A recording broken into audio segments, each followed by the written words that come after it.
Hello viewers, স্বাগত জানাই বাঙালির ফুড চ্যানেলের আরও একটি নতুন পর্বে।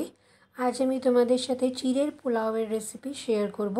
রেসিপিটা শেষ পর্যন্ত দেখার পর যদি পছন্দ হয় ভিডিও লাইক করে আমার চ্যানেল সাবস্ক্রাইব করে নিয়ে আমার পাশে থেকো। তাহলে চলো পর্বটা শুরু করি। চিড়ের পোলাওয়ের জন্য সবচেয়ে প্রথমে চিড়েটাকে ভালো করে একটু জলে ধুয়ে নিয়ে কিন্তু জলটা ঝরিয়ে চিড়েটাকে একটু ভালো করে শুকনো শুকনো করে রেখে দিতে হবে। এখানে দেখো আমি নিয়ে নিয়েছি কুচানো পেঁয়াজ, কাঁচা লঙ্কা, ধনেপাতা, আলু আর সাথে কিছুটা বাদাম। তাহলে চলো বানানো শুরু করি। এখানে আমি সবচেয়ে প্রথমে কড়াই কিছুটা সাদা তেলে নিয়ে নিলাম 1 টিস্পুন কালো সর্ষে। এছাড়াও এখানে দিয়ে দিলাম 1 টিস্পুন হলুদের গুঁড়ো। এবার আমি আলুগুলো এর মধ্যে দিয়ে আলুটাকে বেশ লাল লাল করে একটু ফ্রাই করে নেব। মানে আলুটাকে একটু ভালো করে ফ্রাই করতে হবে, তা নাহলে কিন্তু আলুটাতে কাঁচা ভাব থেকে যেতে পারে। তো এখানে দেখো আমি এইভাবে আলুটা কিন্তু কেটে এর মধ্যে দিয়ে দিয়েছি। তোমরা নিজেদের ইচ্ছা মতো শেপে কিন্তু আলুটা কেটে নিতে পারো। অল্প একটু নুন দিয়ে দিলাম, তাতে আলুটা ভালো করে ভাজা হয়ে যাবে আর খুব তাড়াতাড়ি হয়ে যাবে। তারপর দেখো এখানে আমি বাদামটা অ্যাড করে দিলাম। এবার বাদামটাকেও বেশ লাল করে ফ্রাই করে নেব।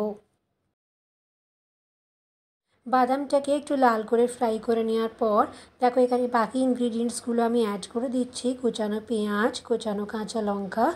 এবার এগুলোকেও প্রায় 2 থেকে 3 মিনিট এইভাবেই নাড়াচাড়া দিয়ে তারপর আমি কুচানো ধনে পাতাটা এখানে অ্যাড করে দেব।